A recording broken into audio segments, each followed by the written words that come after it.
Okay, next slide. Boy. All right, folks, we're going to be talking about part two of acid-base balance. I have to say this, that we received a lot.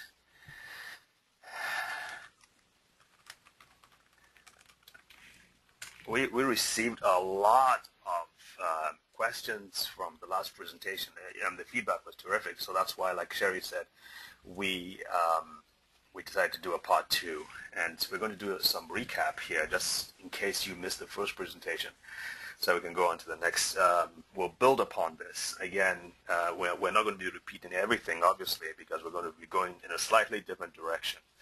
But we have to, again, lay the groundwork and move on from there. To truly understand health, we must incorporate the knowledge of homeostasis, the physiological process by which the internal systems of the body, like blood pressure, body temperature, and acid-base balance, are maintained at equilibrium. And of course, we talked about this in the first presentation, and how that acid-base balance is crucial, how an imbalance anywhere will lead to destruction of cells, could lead to damage, could lead to things like even heartburn, osteoporosis, even cancer. And we have found out that when the balance is restored, those problems are either diminished or they tend to disappear. So keeping the body in a good balance is crucial to our health. Let's recap. Last time, the outline we had, why do we need to understand pH balance? What does it entail? The danger of acidic conditions, acidity and disease. Sherry.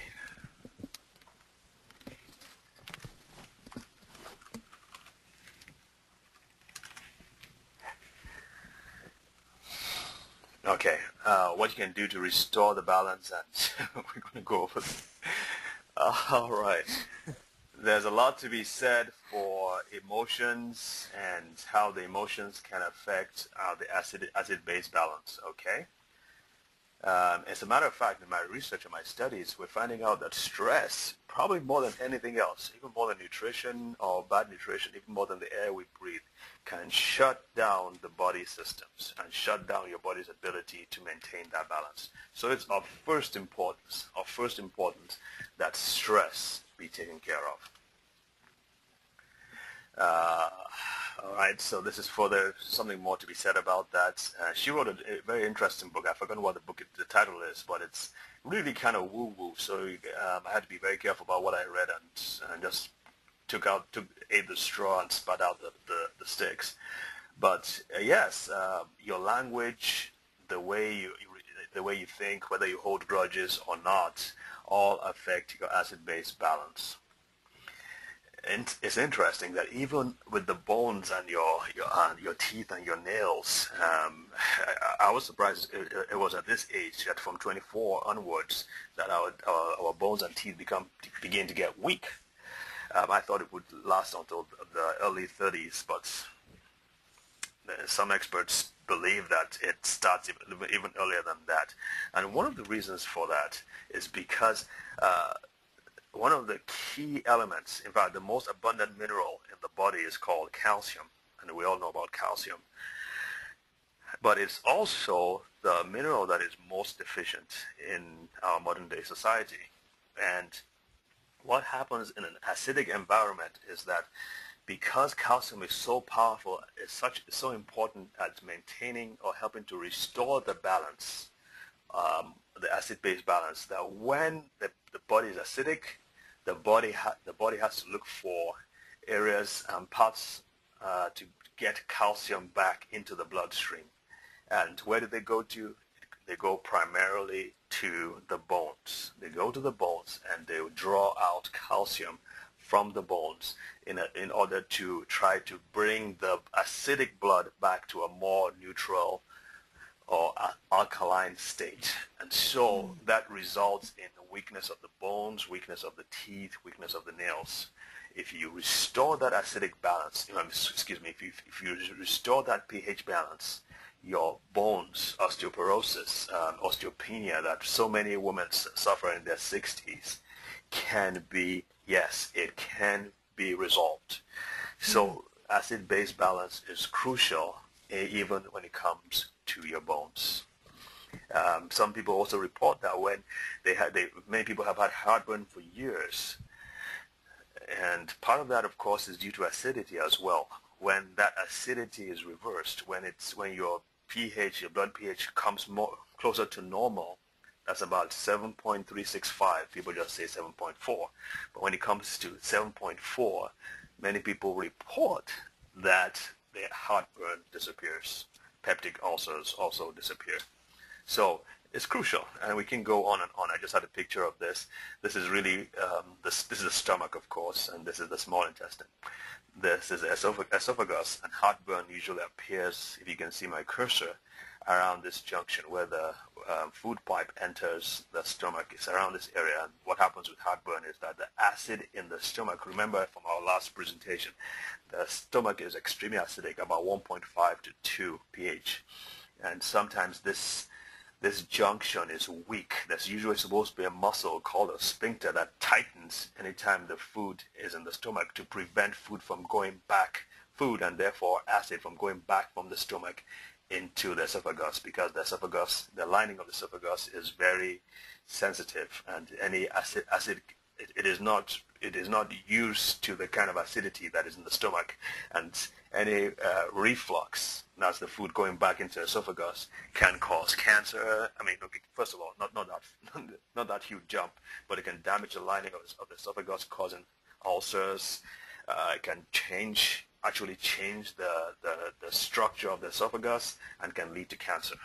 So it's very, very important that we have maintain an acid-base balance. Obesity is also connected with. Hey, David? Yeah. Can I ask a question about the stomach acid? Uh-huh. When you change the pH balance, are you wanting to change that balance, that acidicness in the stomach?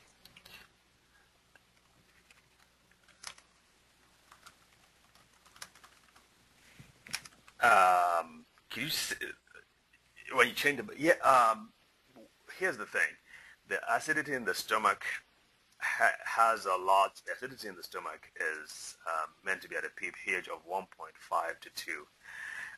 Sometimes I'm not sure exactly what happens, but the sphincter, and let me go back to that picture so I can be sure I know what I'm talking about.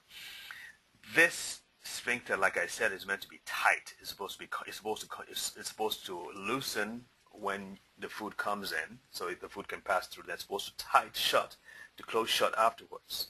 Now, in an acidic environment, that sphincter may not work like it should, and that can be said for cells all over the body. The stomach is supposed to be very acidic, but not the blood. And so when the blood is acidic, that can lead to a loosening or a slacking of the sphincter, and therefore can let the acid move back into the esophagus. Make sense? Yes, thanks. Okay, and then move on to the next one.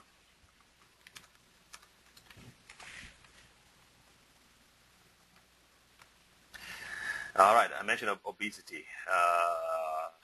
What happens with the body is when there are toxins, when there is acid in the body tries to protect, the word is sequester. It takes away the acid and tries to, it doesn't happen all the time, but it tries to stockpile it in fat, because fat provides a kind of cushion or insulation from the damage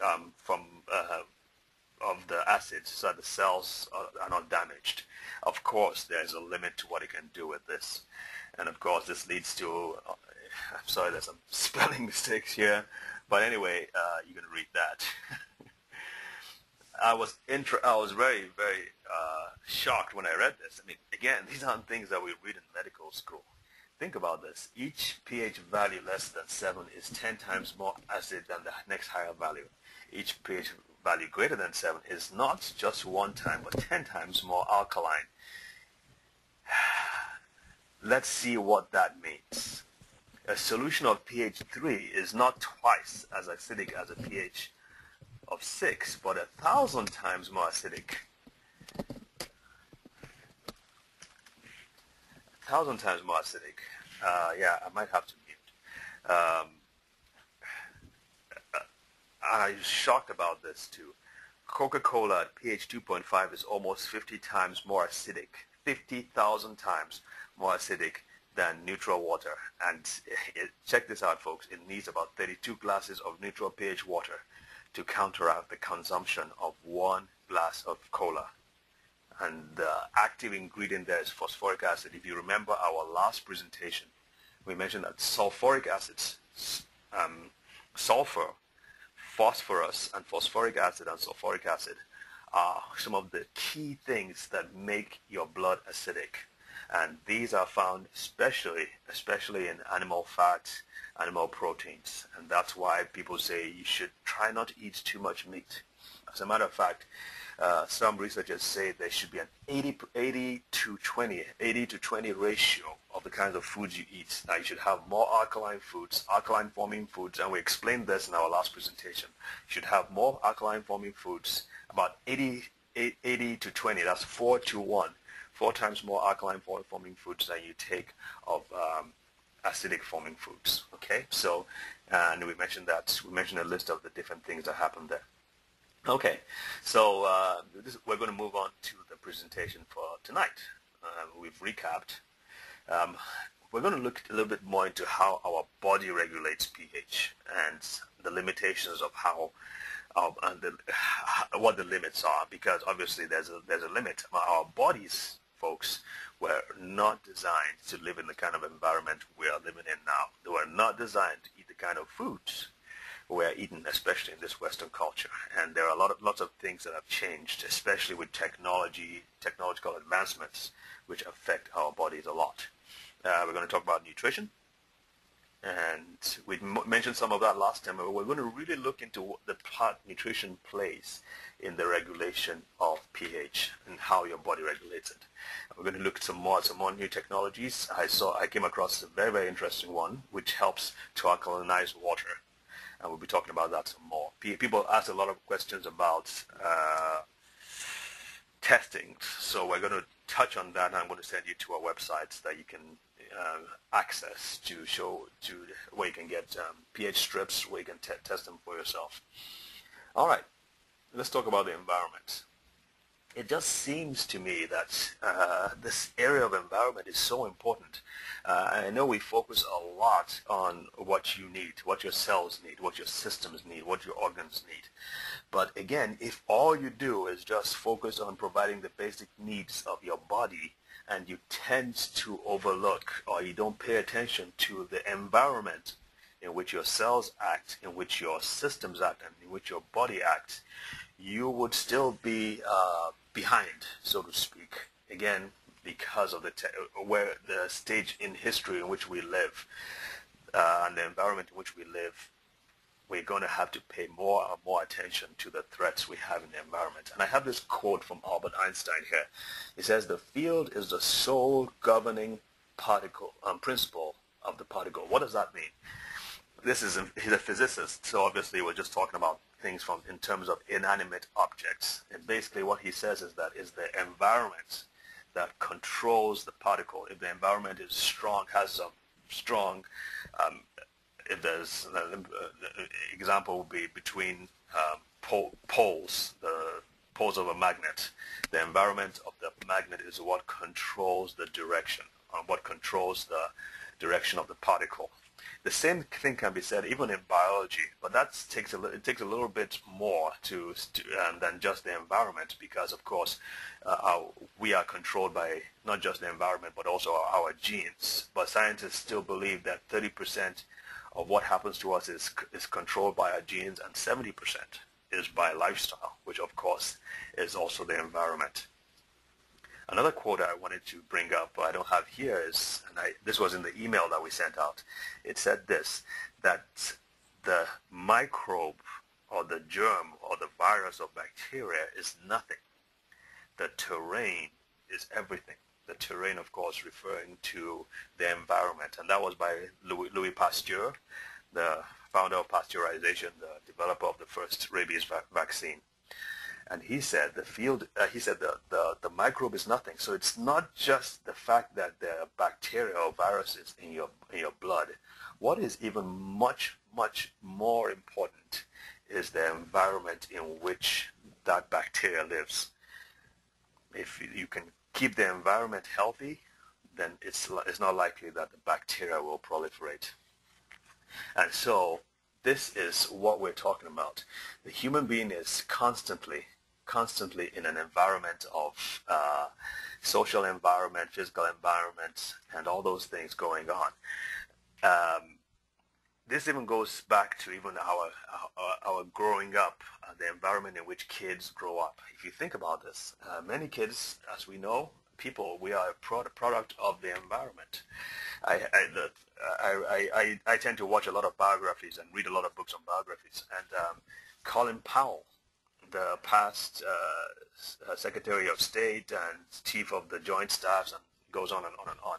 He lived in a part of Brooklyn. I'm not sure if it's Brooklyn now or the Bronx, but he, of course, many of you know he immigrated into America from Jamaica, and he grew up in that area in New York City.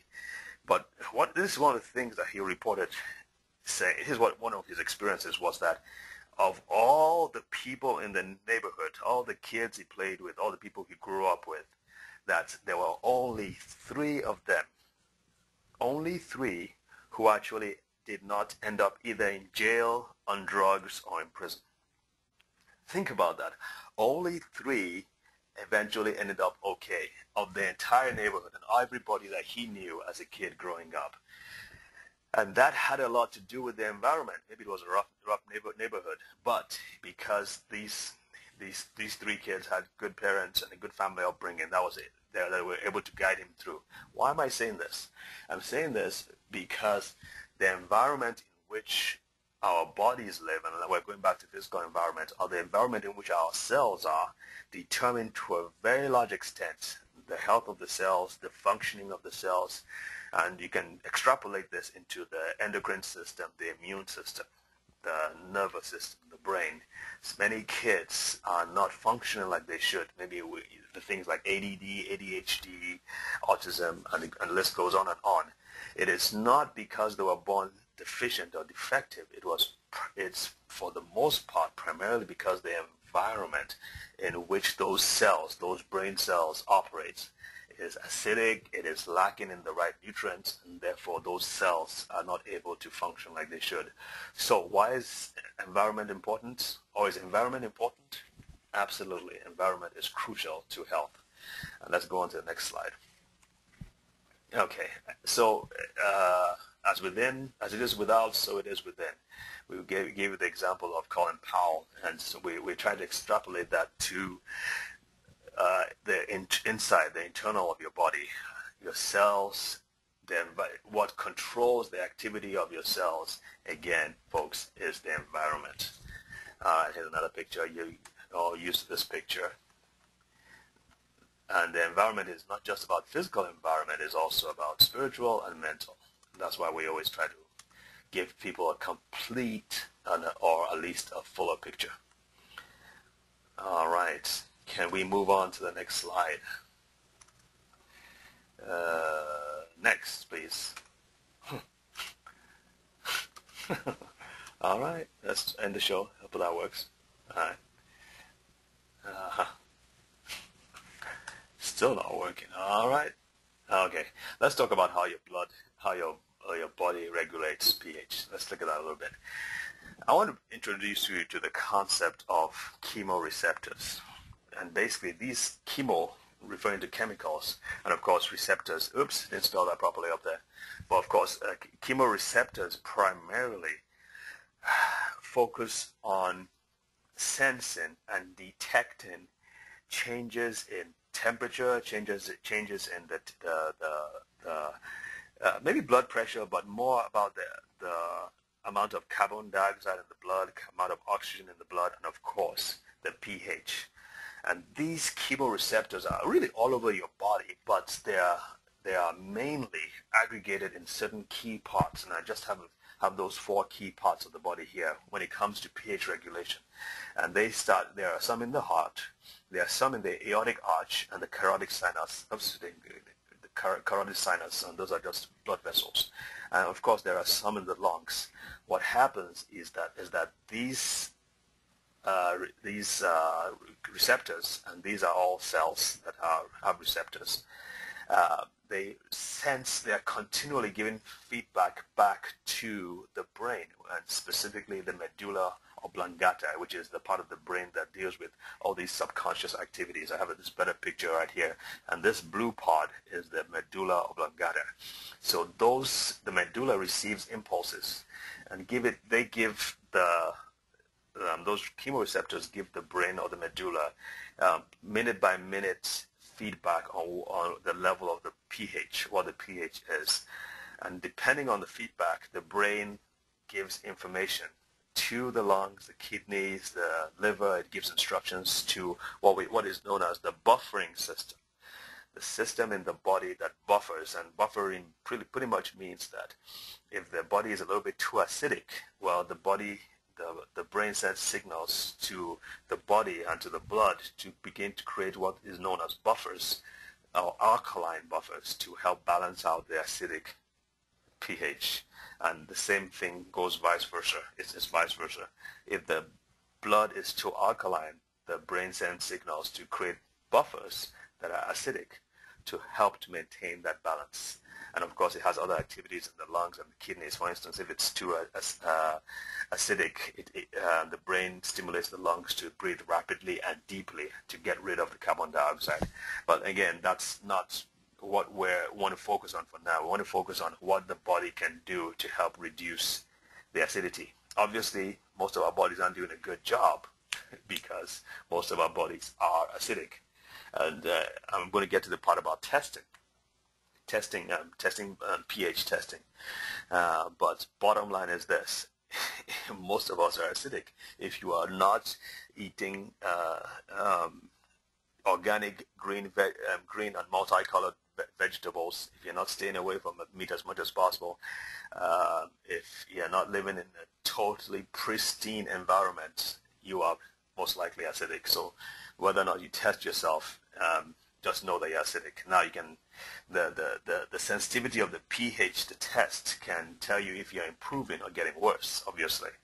But the key is to not find out what happens or how to increase your alkalinity and balance out your system. All right, we've spoken about what happens in a larger perspective with the organs or the cells that are specifically geared towards chemoreception, and they transmit impulses to the brain. But each cell, every single cell in your body also functions in that way. It also has those chemoreceptors. They receive impulses that tell the cell what is the pH of the surrounding fluid. I just want to say this real quick. Most cells, in fact all cells, have a slightly more acidic pH within the membrane than the external fluid, the extracellular fluid, ECF, in other words. The ECF is slightly more basic. The interior of the cell is slightly more acidic. Researchers say this is very important to maintain. This gradient is important so that there can be free flow of nutrients and toxins and all those things. If both the inside and the external part of the cell were the same pH levels, it would be difficult. This would get in the way of toxins or nutrients moving to and fro the cell. So that gradient is important. All right, and here's our picture here: the ICF, intracellular fluid, the ECF, extracellular fluid, and of course the external environment.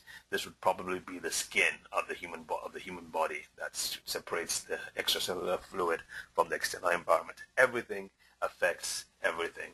So your intracellular fluids, the pH inside here can affect the ECF, and the ECF can affect the ICF. So it's very important to maintain some kind of balance. And again, I have the picture here of the cell, which what happens is that these receptors, and we're going to take a closer look at these receptors, but these receptors, like we said, tell the cell what is going on.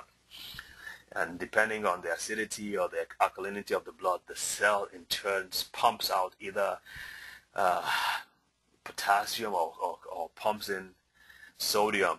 Anyway, basically it tries to maintain the right internal pH value and in response to the environment. And there's a pump that helps it do this. Okay, why are we saying these? Because obviously you need to know what your body needs to be able to function, to be able to do all these things. All right, and we have to start with the basics, and the basics of course are what we call the 7 food groups, and down the line: vitamins, minerals, amino acids, fatty acids, glyconutrients, polysaccharides, and Dr. McNally spoke a lot about that on Tuesday, and he's going to continue next week. Phytosterols, these act as basic building blocks for the hormones that we're using in our body. The hormones that we have in our body are chemicals that help us send signals, help our cells send signals to and fro all over the body.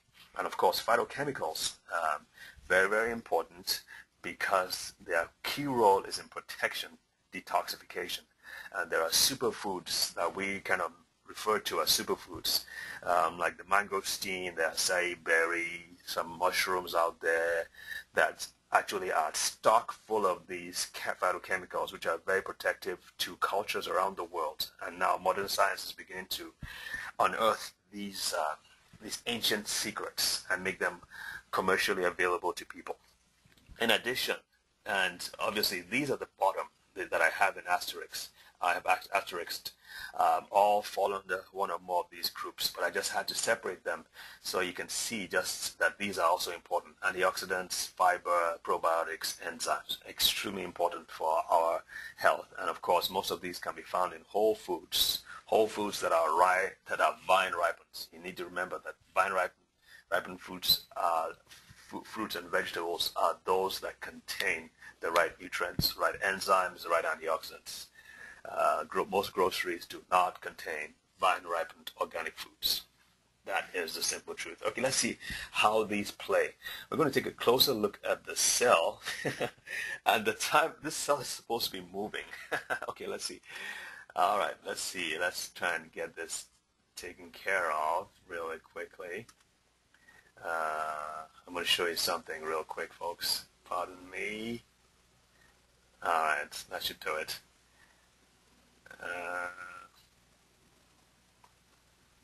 All right, come to daddy. There you go. Now let's look at the cell. The outside, this red thing around, is called the cell membrane, which we now know to be the brain of the cell. It helps to control the activities of the cell. It is not the cell nucleus, but the cell membrane that controls a lot of the activities. These tree-like structures that are embedded in the cell are actually made of proteins. That's why it has the word protein. And then these bead-like blue spots here are polysaccharides or monosaccharides. Well, each bead is a monosaccharide, which means one. Poly means many. So they are made up of many beads or many sugars combined together. These are what are known as the receptors of the cell. And really, all cells have receptors. These tell the cell what is going on, and they feed the cell, feed this information to the cell, into the brain of the cell primarily, which now controls and helps the cell to respond appropriately. Now, when it comes to nutrition, we absolutely need polysaccharides in our diet, not just table sugar, but there are about 8 sugars that are extremely important for the functioning of every cell. There are companies out there that actually provide these sugars in a combination, and we will. I have to be careful not to mention this specific company because, well, we've just been trying to get through some issues. But if you want to find out about how to get these sugars, let us know. Or if someone directed you to this website or to these webinars, please get back with them to ask them about the polysaccharide sugars, the glyconutrients, which can help this body, that can help these cells work properly. Proteins, of course, are important. We don't have as much of a problem getting these proteins as the other nutrients because proteins are so abundant. But I'm going to say this about this cell membrane. The cell membrane is made up primarily of fatty acids. Fatty acids, especially the omega-3s. And Dr. Ben Beckler did a great job on his presentation on fatty acids. These fatty acids are needed for the brain of the cell. And if you think about it, the brain, the human brain itself, is made up of about 60% of its body weight is actually made up of those same fatty acids. So these fatty acids are crucial.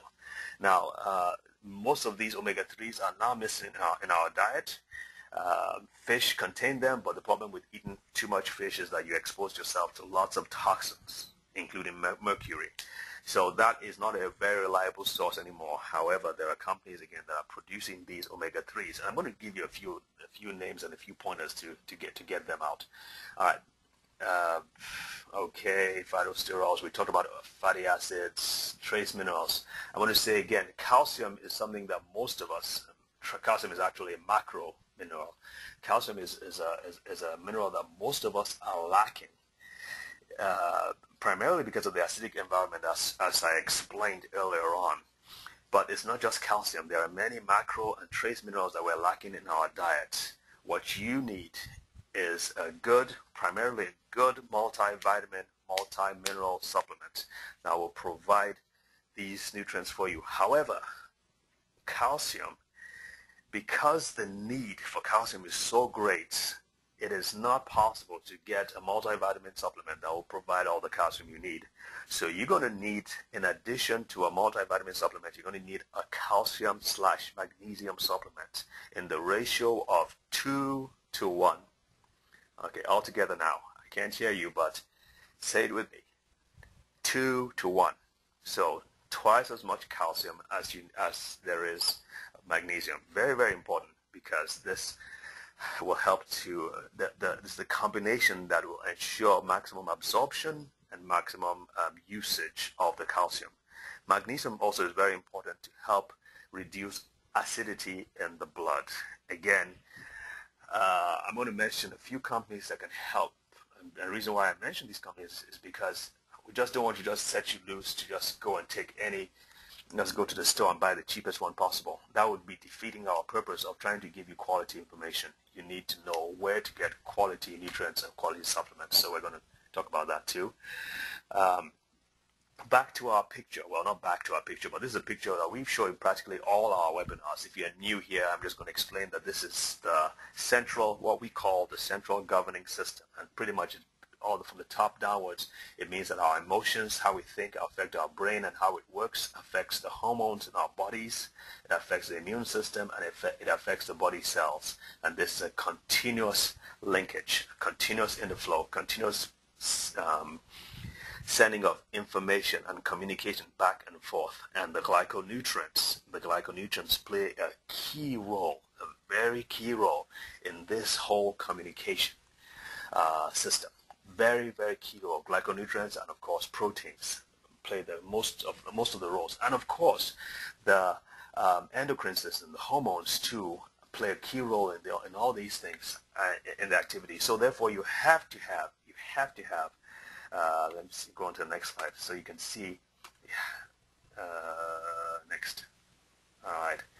You have to have all those different nutrients together to enable you to be a healthy person. You just can't shirk. You've got to find a way to spend money and get these nutrients for yourself. And that's why sometimes it's a good thing to be involved in a direct selling nutritional company that has a lot of integrity and that can show you how they can provide these nutrients in good amounts. And one of the companies we have is here. Neva Corporation. He did 2 presentations for us. They have they've got a great technology that helps you. That's provides vitamins and minerals, help your body absorb these vitamins and minerals into your body. And again, they also specialize in the specific ones like the calcium and magnesium supplements, chromium, vanadium, all these different kinds of nutritional supplements that will help you get them. And the international manager is Chris Gerard. If you need to contact him about that, that's his number and that's his email address. All right, back to our main slide. Fatty acids, let me give you a contact for that. Laura Gralla, she has some great fatty acids. That's her number there. You can call her. Sure, you can type it down if you need it. Do I need to go back and show it again? Okay, 828-595-31331. Now, we've mentioned this as a groundwork, as a basis. It is no longer adequate just to provide your body with what it needs. You must, in addition, be able to protect your body from the onslaught of the different toxins that are out there. And I'm just going to go around real quick. We actually have a presentation that focuses on enhancing your body's ability to defend itself. We have a presentation by Rick Deitch, which talks about how to remove heavy metals and toxins from your body. So that will be these two. We have a presentation by Dr. Eaton of ProBioCell, the silver technology that actually targets and destroys bacteria, viruses, yeast, and parasites. The thing with these biological agents, folks, is this. If your body is acidic, it destroys good bacteria and gives the bad bacteria a chance to multiply, proliferate, and develop. So when you're working on getting your body back into balance, you need to have something that will help to destroy and remove or reduce the bad bacterial load. And that goes with the biological agents. Radiation also plays a key role. There are actually technologies, believe it or not, that can help reduce the damage from many of the utilities, many of the tools and the technologies like cell phones that we use today. Bottom line, you are exposed to over 500 different toxins a day. Your body just wasn't meant, it just wasn't created to do that. All right, in addition to that, think about this. Rain, we think rain is good, pure water. Not so. The average rain today is extremely acidic with a pH between 4.2 and 4.4. That's bad. The extra acidity in rain comes from the reaction of air pollutants, especially sulfur oxides and nitrogen oxides, like water in the air to form. Okay, bottom line, these oxides mix with water to form sulfuric acid and nitric acid.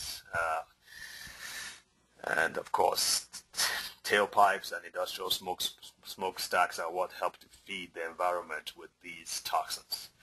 Unless you're on a totally green diet, you are acidic. Don't kid yourself. All right, this is the website to get a good silver technology, a good technology that will remove bugs from your system. Nanette Mai is a good contact. She can also, if you want to be able to get the products at a cheap, or well, what the word? I mean, this at a discounted rate, or I mean, some companies give you a bonus for telling other people about their product, and so if you want to get it for free, it's possible to get it for free through that. Nanette Mai is there. Over to heavy metals again. Well, he no longer holds the record because Dr. McNally holds the record for the most number of people on our webinars. So Rick has been dethroned, but he did a great job on the science of detoxification. The zeolites, they produce a natural cellular defense which helps to remove toxins from the blood, toxins, especially the heavy metals. I'm really, really impressed with this product because one of my very good friends, Linda, she had issues for 45 years, and it has helped to balance out her pH and probably remove heavy metals from her system.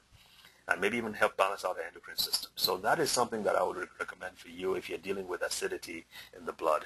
And again, the contact, the website here is ncdworks.com, and you can Mark and Dee Dee Skipper, call them. That's their phone number right there, 639-0810. Sherry, let me know if I'm going too fast. All right. Here's something I came across that I was also very, very, very impressed with. The miracle of alkalization. There's a product, there's a technology out of Japan, which has been in the country now, I think, for about 6 years. It's called Kangen water, and it's a filtration alkalization technology that, hang on, let me go on to the next slide and I'll come back to this one. What it does, folks, is that it alkalinizes your water. So basically, it's a kind of filtration system that you plug to the sink. I don't think they have the whole house filtration system. It only works with a specific faucet. What it does, has three things that it does. And again, there are lots of systems out there that can help claim to alkalinize your water. But from what I've seen, this stands out in what it can do. It not only alkalinizes the water, but it does microclustering. Basically, it makes the water smaller and more have better hydration properties. Anyway, I've forgotten how they explained it to me. I'm going to send you to a website where you can watch videos, and you can see a lot about what it can do. And it's pretty impressive, I have to say that. Pretty impressive.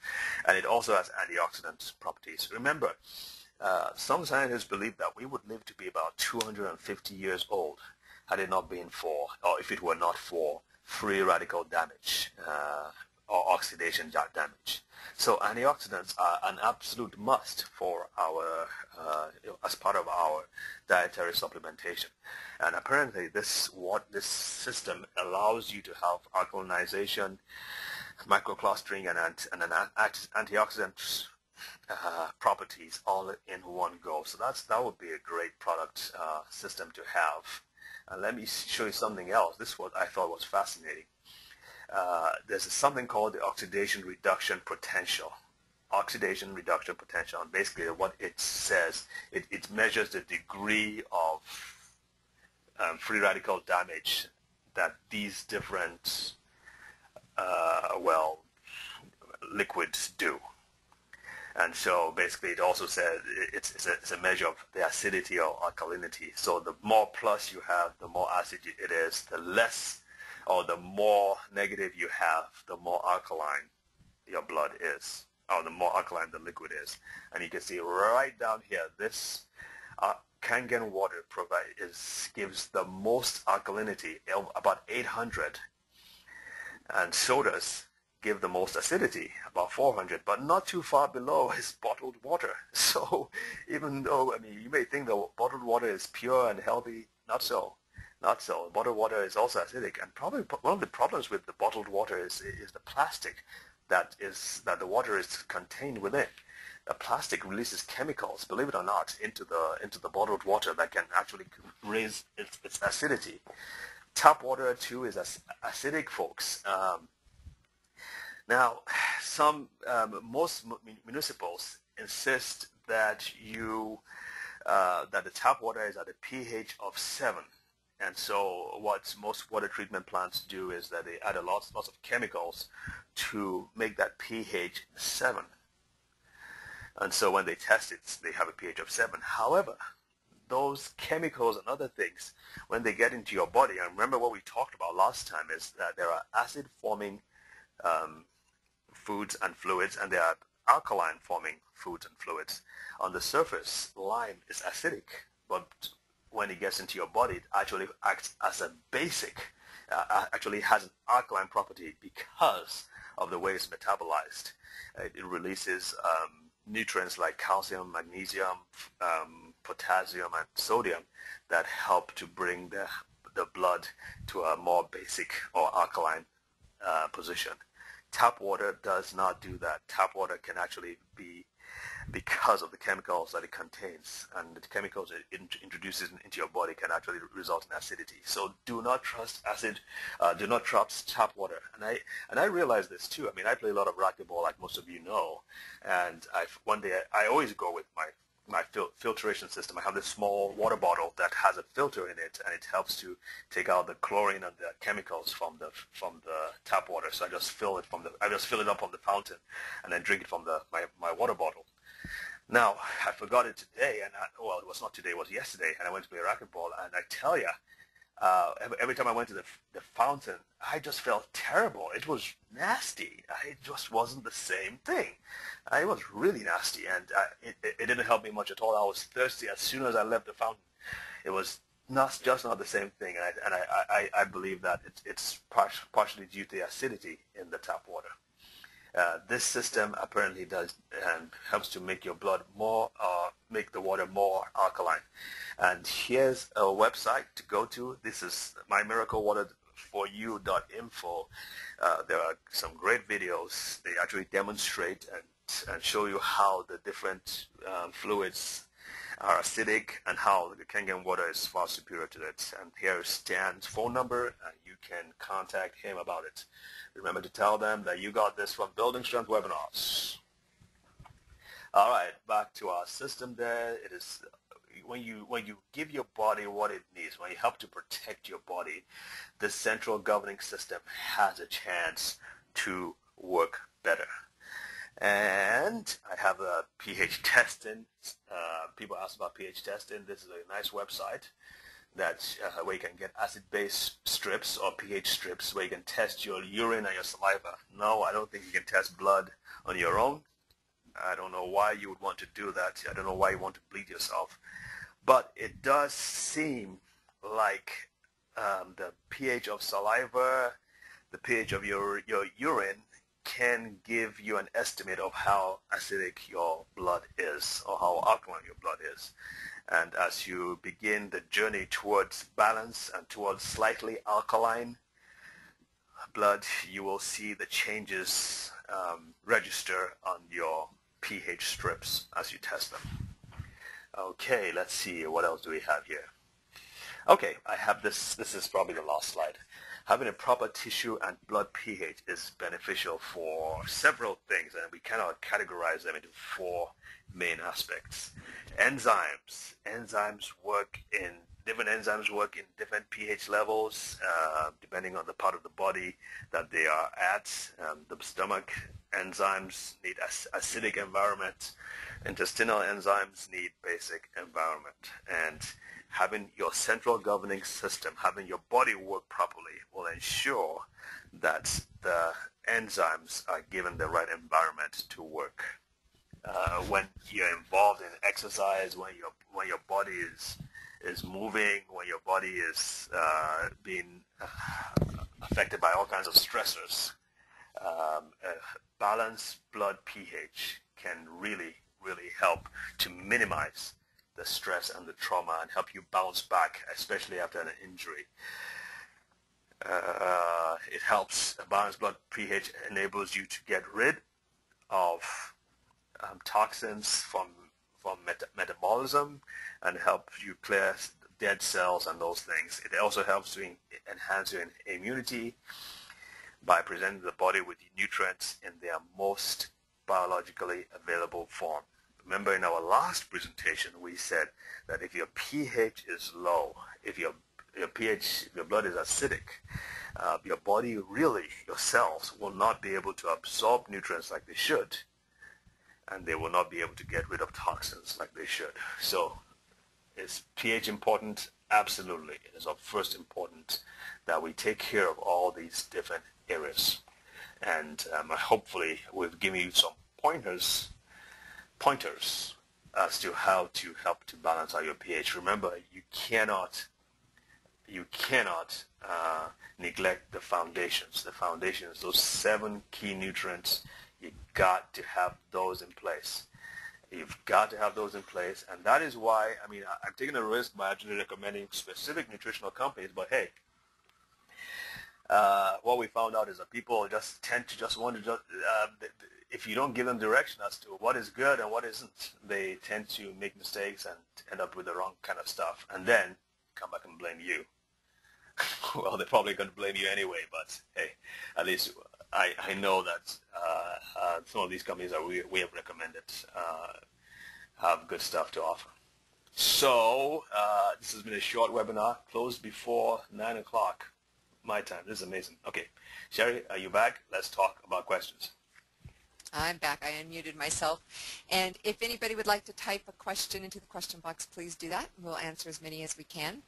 First question, what are some of the acid-based foods? Good question. Should I bring it back up? Let me see if I have the old one up. Oh, I don't have the old one up. Some of the acid-based foods, is that the question, or acid-based foods? Acid-based. They might are interested, yeah, acid-based foods. Most sugars, sodas, I mean, if you eat a lot of sugar, that has a lot of acidity. Sodas have a lot of acidity. What else? Animal fats, proteins. Let me see. Yeah, I remember. I thought it was interesting in the part 1, some of the things like oranges, citrus fruits that we would think would make us more acidic actually have the opposite effect. Right, and the reason, like we mentioned, is because they also have these other minerals and elements that really help to balance out. It's really the way your body uses them that determines the acidity or the alkalinity. And with the fruits, the fact that they have these other organic things like the calcium and the magnesium and all those things that are needed, that are basic, are released when the body digests them, and so they help to make your blood less acidic. And you would have to really, folks, I know I'm not just trying to sell this, but it might be a good idea just to get either the handout, at the very least get the handout, okay? That covers all that. Yeah. Okay, it says, I am interested to know the source of the information about the acidity of Coke. That would be that website as well. That would be, let me see. And Stan again can give you a lot more information about that. Let's see. Go on to the next question. Are you saying that if you are taking chemo, the receptors on the cells will inform the chemochemicals, leave me alone, comma, I am alkaline? No, no, I never said that. I'm saying that the cells, the receptors on the cells will tell the cell that the environment is acidic, and the cell will try to make up for it and try to balance it out. But like we mentioned many times, because the burden of acidity or the burden of the chemotherapy is so heavy that there's just a limit to what your body can do, and so eventually your body does begin to get damaged. Cells will not work like they should. So if you help to create an alkaline environment for your cells, you would respond a lot better to treatment and to cancer. Okay, thanks. I had a massive stroke 5 years ago. What do you recommend for patients that had damage because of a coma? I would say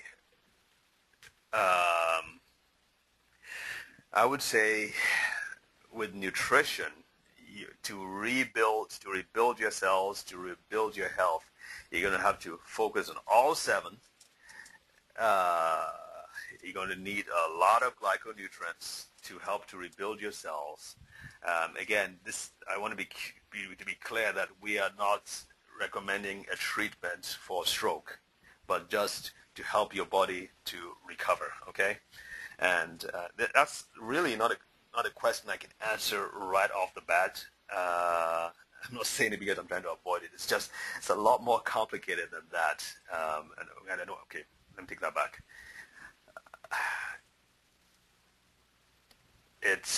You need, like we mentioned, let me try like we mentioned, the brain needs fatty acids to recover. The brain needs micronutrients to recover. The brain needs the vitamins and minerals, a good source of vitamins and minerals, so that the electrical activity may be restored. Your brain needs the hormonal system, the good hormones. Your brain needs to be able to get the right sources of hormones. So it's a whole person approach that will get you on the track to recovery.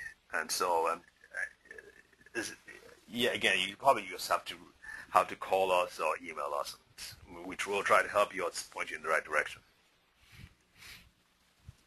All right. If you have hormone issues related to yeast, would balancing your pH correct these health issues? What we know is that if you balance your pH, yeast again is like a microorganism that has run wild. We all have yeast to some extent. We all have bacteria, bad viruses, bad stuff in our bodies. The reason these organisms grow and proliferate is because of a nasty environment, and an environment which is more acidic, more toxic. If you balance the pH, yes, you create an environment which is hostile to these bad guys and beneficial to your good guys and help your body recover. So, yes. Thank you. Do insulin levels in the blood affect pH? Indirectly, yes.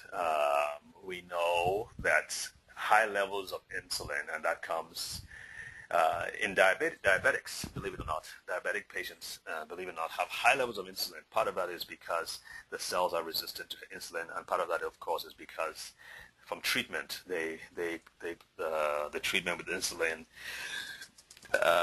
raises the level of insulin in the blood. Now, what insulin does, other than, we all know insulin helps to drive glucose into the cell, but insulin does a lot more than just that.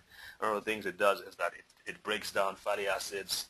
It could increase triglycerides. It could increase some bad acids in the blood. From fatty acids in the blood can cause all kinds of things that will result in toxicity and acidity. So yes, having high levels of insulin. That's why we recommend that if you're diabetic and you're on insulin, one of the things you've got to do is increase your cells' ability, the ability of your cells to be more responsive to insulin. That way, it's going to reduce the amount of insulin in your body, and therefore it will reduce, hopefully, the acidity. And one of the ways you reduce or increase the sensitivity, increase the responsiveness of your cells to insulin is exercise, weightlifting, weight bearing, and of course aerobic exercises. That seems to open the cells up to insulin and to glucose. Another thing, chromium, very, very important. As a matter of fact, zinc, chromium, and another vanadium, I think. Those three minerals work with insulin and work with the cells to make them more sensitive to insulin. Actually, we're trying to get Dr. Ben to come and talk about that some more, but yes, that's an area we're looking at. Go ahead. That would be good. A couple people have asked, what is the normal or healthiest pH level for the body? 7.365. Okay. Then somebody says, if your pH level is 7.0 and you do all the optimal health suggestions you recommend, why or what would you suggest to take care of hormonal issues, hormonal yeast issues? Hormonal yeast issues? Yeast issues that are, I guess, caused by hormone problems. Okay. Well,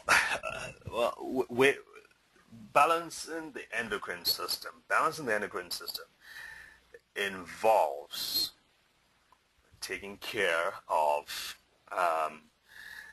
the cells properly and also providing the basic building blocks of these hormones. And that's why hormones can be a problem. We did a class called the endocrine system. I would recommend you to recommend that to you to purchase or get the handouts or the notes or whatever it is. Things like red and black cohosh, the Mexican wild yam, I think red clover. Some of these plants contain phytosterols. Phytosterols plant sterols, building blocks for hormones, which when you get into your body, and again we can recommend some good phytosterols for your system. When you take good phytosterols, and that helps to balance out your endocrine system, and in so doing, it really has a positive effect on the immune system. A strong endocrine system and a strong immune system will in turn deal with the microforms like the yeasts and the fungi and all those things. Okay. This is a really interesting question. It is, when is the best time to test urine or saliva for pH? Like best time of day? Good question. I'm not sure. Because the pH changes all the time, depending on your activity and your thoughts. Golly, I should have read that part on our website, shouldn't I? Yeah. Well, what if you test it the same time? Like if you always test it in the morning, would that be a stable thing for you, or is that not even consistent? Well, again, I apologize. I should have covered that when I was studying this. It may be consistent. I mean, bottom line is that in the morning, your hormonal levels basically your hormonal levels are very, very different from what they are in the afternoon, and they're very, very different from what they are in the evening. And so that can factor in the acidity or alkalinity of your blood. But yeah, that's a good idea. Just test it at the same time each day. That would be a good question for Stan or this website you can go to and find out more about it. Okay. Let's see. Oh, what were the 3 minerals that you mentioned again for helping with diabetes? Vanadium, chromium, and zinc. Okay, thank you. Let's see. This one's about Lyme disease. It says, how can we get rid of Lyme disease? I know. And promote world peace. Yeah, that too. Lyme disease is an extremely difficult thing to treat and to get over, to overcome. However, but I figured you'd have some good suggestions even if you didn't have a complete answer, so that's why I went ahead and asked it. I got it. I am not, please hear me folks, I am not saying this treats Lyme disease.